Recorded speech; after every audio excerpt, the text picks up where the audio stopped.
Hello, आज की class में आपका स्वागत है। आज हम स्टडी करेंगे एचआईवी और एड्स के बारे में। ये लेक्चर आप हिंदी में देख रहे हैं। यदि आप इंग्लिश में स्टडी करना चाहते हैं तो आई बटन पे क्लिक करें, वहां से आपको इंग्लिश लेक्चर का लिंक मिल जाएगा या आप डायरेक्ट चैनल को विजिट करके भी उस वीडियो को देख सकते हैं। तो क्या है एड्स? एड्स का मतलब है एक्वायर्ड इम्यूनोडेफिशिएंसी सिंड्रोम। ये एक ऐसा शब्द है जिसका इस्तेमाल पहली बार 1981 में एडल्ट्स में सेलुलर प्रतिरक्षा यानी जो सेलुलर इम्यूनिटी है उसके लॉस से जुड़े हुए रोगों के एक ग्रुप के लिए इस्तेमाल किया गया था, जिनके पास इस तरह की प्रतिरक्षा की जो लॉस है या कमी है उसको स्पष्ट करने का कोई भी डेफिनेट कारण नहीं था। एड्स को मानव इम्यूनोडेफिशिएंसी वायरस के संक्रमण का अंतिम क्लिनिकल चरण माना जाता है, यानी जिसमें एचआईवी इन्फेक्शन हो गया उसका जो लास्ट स्टेज है उसे हम एड्स कहते हैं। यानी एचआईवी इन्फेक्शन और एड्स दोनों अलग अलग बातें हैं।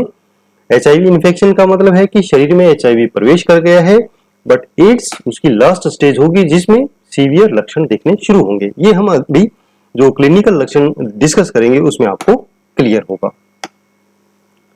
1993 में एड्स की एक संशोधित सर्विलेंस डेफिनेशन दी गई, जिसमें कुछ और रोग संकेतक जोड़े गए, जिसमें यह था कि जो भी एचआईवी संक्रमित है उसका CD4 सेल जो काउंट है वो यदि 200 प्रति क्यूबिक मिलीमीटर ब्लड से कम हो जाए या CD4 T लिम्फोसाइट का जो प्रतिशत है वो 14% से कम हो, तो ऐसी स्थिति में उन्हें हम एड्स पॉजिटिव कह सकते हैं, एड्स कह सकते हैं जो एचआईवी पॉजिटिव है, चाहे उनके लक्षण उत्पन्न ना हुए हों।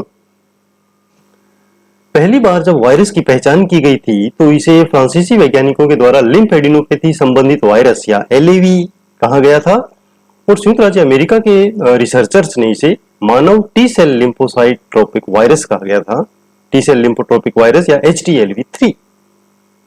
मई 1986 में अंतरराष्ट्रीय टैक्सोनॉमी पर जो समिति बना है उन्होंने इसे एक नया नाम दिया, मानव इम्यूनोडेफिशिएंसी वायरस या ह्यूमन इम्यूनोडेफिशिएंसी वायरस और एचआईवी। इस वायरस के दो अलग अलग सीरोलॉजिकल टाइप्स हैं, HIV-1 और HIV-2। वायरस लगभग बॉडी के हर टिश्यू या फ्लूइड में पाया जाता है। एचआईवी पॉजिटिव पेशेंट के जैसे रक्त है, वीर्य है, CSF इसमें ज्यादा कंसंट्रेशन में होता है, और इवन आंसू, लार, saliva, breast milk, even urine, गर्भाशय ग्रीवा या सर्वाइकल सीक्रेशंस या जो वेजाइनल सीक्रेशंस है उनमें भी ये पाया जाता है। एचआईवी को मस्तिष्क के ऊतकों, lymph nodes, bone marrow tissues और सेल्स और इवन त्वचा में भी पाया गया है। मोड ऑफ ट्रांसमिशन, ये फैलता कैसे है? सबसे पहला जो मुख्य कारण है वो है कि असुरक्षित यौन संबंध, चाहे वो विषम लैंगिक हो या समलैंगिक हो, उससे डायरेक्ट कांटेक्ट से वो स्प्रेड हो सकता है। इसके अलावा रक्त, CSF, सीमन जैसे जो बॉडी फ्लूइड्स है उनका संपर्क हो जाए डायरेक्ट, कहीं भी कटी फटी कोई स्किन है या म्यूकोसा है तो वहां से भी ये वायरस एंटर कर सकता है हमारी बॉडी में। इसके अलावा एचआईवी दूषित जो सुइयां हैं या सिरिंज हैं वहां से भी वो स्प्रेड कर सकता है, और जो स्पेशली इंट्रावीनस ड्रग यूजर्स हैं और वो सिरिंज को साझा करते हैं, सुइयों को साझा करते हैं, तो उनमें बहुत ज्यादा इस इन्फेक्शन के स्प्रेड होने का रिस्क रहता है। इसके अलावा जो संक्रमित ब्लड है उसका ट्रांसफ्यूजन या जो ब्लड प्रोडक्ट्स है उनका ट्रांसफ्यूजन, और इवन इन्फेक्टेड व्यक्ति का कोई ब्लड जो ऑर्गन है वो डोनेट किया हुआ हो और उसे ट्रांसप्लांट कर दिया जाए तो भी ये वायरस नए जो रिसिपिएंट होगा उसमें ग्रो करेगा। इसके अलावा एचआईवी मां से बच्चे में भी जा सकता है, इसे हम वर्टिकल ट्रांसमिशन कहते हैं। एचआईवी पॉजिटिव माताओं से शिशु को होने वाले जो चांसेज हैं, होने के चांसेज हैं वो 15 से 35% होते हैं। शिशु के जन्म के समय प्लेसेंटल प्रक्रियाओं से वो बच्चे संक्रमित हो सकते हैं। एचआईवी संक्रमित महिलाएं इवन स्तनपान के दौरान भी शिशुओं को संक्रमण पहुंचा सकती हैं, और यह मां से जो बच्चे में जो वर्टिकल ट्रांसमिशन है उसका लगभग 50% हो सकता है, यानी 7 से 14% स्प्रेड हो सकता है, होने के चांसेस हैं। इंक्यूबेशन पीरियड को यदि देखें तो यह बहुत ज्यादा वेरी करता है, परिवर्तनशील है। यद्यपि जैसे ही HIV संक्रमण होता है वहां से एंटीबॉडी बनने तक जब उसको हम डिटेक्ट कर सकते हैं, वो पीरियड 1 से 3 महीने का होता है, जिसे हम विंडो पीरियड कहते हैं। परंतु जो इंक्यूबेशन पीरियड है वो वेरी करेगा। संक्रमण होने से ये कभी कभी 1 साल का भी हो सकता है और इवन 15 साल या उससे अधिक भी हो सकता है जब वो एड्स की कंडीशन में पहुंचेगा। जो संक्रमित शिशु हैं उनमें इंक्यूबेशन पीरियड एडल्ट की अपेक्षा कुछ कम होता है। क्लिनिकल मैनिफेस्टेशन, HIV संक्रमण की जो क्लिनिकल मैनिफेस्टेशंस हैं उन्हें हम 4 चरणों में वर्गीकृत करते हैं। सबसे पहला स्टेज होता है इनिशियल इन्फेक्शन विद वायरस, यानी वायरस शरीर में प्रवेश करना। फिर एसिम्प्टोमेटिक कैरियर स्टेट होती है, उसके बाद एड्स रिलेटेड कॉम्प्लेक्स आता है और अंत में जो कंडीशन होगी उसे हम एड्स कहते हैं। सबसे पहले हम देखते हैं कि इनिशियल इन्फेक्शन विद वायरस क्या है। इस चरण में जो HIV वायरस है वो बॉडी में पहुंचता है और संक्रमित लोगों को पहले लगभग 5 सालों तक कोई भी लक्षण नहीं होते हैं, वो स्वस्थ दिखाई देते हैं और अच्छा महसूस करते हैं। हालांकि शुरू से ही वो वायरस को स्प्रेड करने में सक्षम होते हैं। कुछ HIV संक्रमित व्यक्तियों में कुछ लक्षण हो सकते हैं जैसे बुखार, गले में खराश और चकत्ते, और वो समय के साथ इवन ठीक भी हो जाते हैं। दूसरी स्टेज है एसिम्प्टोमेटिक कैरियर स्टेट। इस अवस्था में HIV संक्रमित लोग एसिम्प्टोमेटिक या स्पर्शोन्मुख रहते हैं, लेकिन वे संक्रमण फैला सकते हैं। उनके पास डिटेक्टेबल एंटीबॉडी होती है, यानी जब टेस्ट करवाएंगे तो पॉजिटिव होंगे, परंतु कोई लक्षण नहीं होता। वे लगातार सामान्य रहते हैं। लिम्फेडिनोपैथी हो सकती है बट और कोई लक्षण नहीं होते हैं। अभी यह स्पष्ट नहीं है कि एसिम्प्टोमेटिक कैरियर स्टेट कितने समय तक रह सकती है। उसके बाद जब कुछ लक्षण आने शुरू होते हैं तो उस स्टेट को हम एड्स रिलेटेड कॉम्प्लेक्स या आर्क कहते हैं। एड्स रिलेटेड कॉम्प्लेक्स वाले व्यक्ति की जो प्रतिरक्षा प्रणाली है उसमें क्षति होने के कारण कुछ समस्याएं उत्पन्न होती हैं और निम्नलिखित कुछ लक्षणों में से 1 या 2 या ज्यादा हो सकते हैं, जैसे 1 महीने से अधिक समय तक चलने वाला अस्पष्टीकृत दस्त, यानी डायरिया ऐसा हो जिसको अनएक्सप्लेन डायरिया हो, कोई उसका कारण नहीं हो फिर भी डायरिया हो रहा है 1 महीने से अधिक।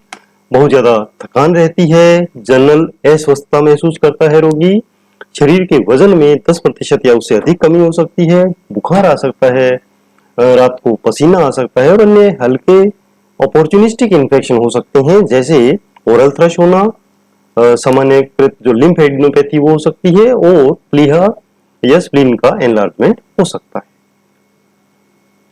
चौथी स्टेज आती है एड्स। एड्स HIV संक्रमण की अंतिम स्टेज है, अंतिम चरण है। इस स्तर पर आमतौर पर बहुत सारे अपॉर्चुनिस्टिक इन्फेक्शन होते हैं। मुख्य रूप से ट्यूबरक्यूलोसिस और कापोसी सार्कोमा ये जल्दी देखे जाते हैं। इसके अलावा गंभीर फंगल इन्फेक्शन जैसे कैंडिडा एसोफेगिटिस, क्रिप्टोकोकस मेनिंजाइटिस और पेनिसिलोसिस या परजीवी संक्रमण भी हो सकते हैं जैसे न्यूमोसिस्टिस कैरिनी निमोनिया या टॉक्सोप्लाज्मा एन्सेफेलाइटिस। डायग्नोस्टिक इन्वेस्टिगेशन क्या है? सबसे पहले तो हम हिस्ट्री लेते हैं जिसमें present health history, personal history और यौन इतिहास या सेक्सुअल हिस्ट्री ये एक क्लू दे सकते हैं कि रोगी वायरल HIV से संक्रमित है या नहीं। इसके अलावा हमारे ब्लड में HIV के प्रति एंटीबॉडी की जो प्रेजेंस है वो एक डेफिनेटिव टेस्ट होती है और उसके लिए बहुत सारे टेस्ट होते हैं जैसे मुख्य रूप से एलाइजा और वेस्टर्न ब्लॉट। ये रक्त में HIV एंटीबॉडी का पता लगाने के लिए बहुत ही विशिष्ट परीक्षण है और सटीक ये रिजल्ट देते हैं। रोग सूचक जानकारी प्रदान करने और चिकित्सा निर्णयों का मार्गदर्शन करने के लिए और भी प्रयोगशाला या लेबोरेटरी मार्कर्स अवेलेबल हैं और सबसे व्यापक रूप में इस्तेमाल किए जाने वाला जो टेस्ट है वो है CD4 सेल काउंट। स्वस्थ प्रतिरक्षा प्रणाली के लोगों में आमतौर पर 950 से अधिक CD4 सेल्स रक्त में होती है। HIV संक्रमण के दौरान ये धीरे धीरे कम हो जाती है और यदि 200 से कम हो जाए तो उसे हम एड्स की कंडीशन कहते हैं। ट्रीटमेंट यदि हम देखें तो वर्तमान में HIV संक्रमण का कोई इलाज नहीं है। HIV से संक्रमित होने वाला व्यक्ति जीवन भर HIV पॉजिटिव रहता है, लेकिन एंटीवायरल कीमोथेरेपी वायरल लोड को नियंत्रित करने में और गंभीर रोग से बीमार रोगियों के जीवन को इलोंगेटेड या लंबा करने के लिए उपयोगी साबित हुई है। इस चिकित्सा को हम ART या एंटी रिट्रोवायरल ट्रीटमेंट कहते हैं। प्रिवेंशन, तो जब इसका ट्रीटमेंट नहीं है तो बचाव ही एकमात्र उपाय है।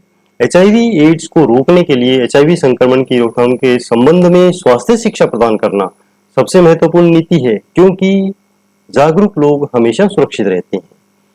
लोगों को जीवन रक्षक विकल्प चुनने के लिए शिक्षित किया जाना चाहिए, जैसे कि अंधाधुंध सेक्स या इनडिस्क्रिमिनेट सेक्स ना हो, कैजुअल सेक्स नहीं हो, उसे बचें, कंडोम का उपयोग करें। हालांकि इस बात की 100% गारंटी नहीं है कि कंडोम के इस्तेमाल से पूरी सुरक्षा मिलेगी, लेकिन संभावना कम हो जाती है। इसलिए बेस्ट है कि सेफ सेक्स, इनडिस्क्रिमिनेट सेक्स को अवॉइड करना।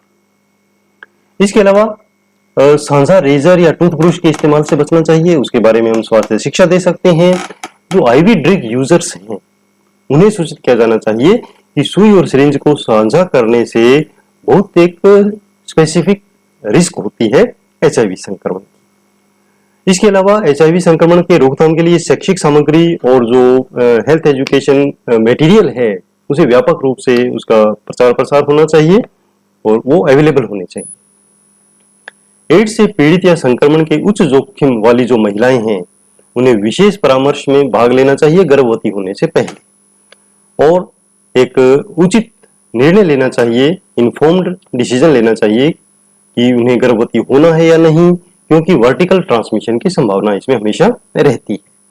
उच्च जोखिम वाले लोगों को ब्लड डोनेशन या जो ऑर्गन डोनेशन है या स्पर्म डोनेशन है उससे बचना चाहिए, क्योंकि वो ट्रांसमिट करेंगे HIV को।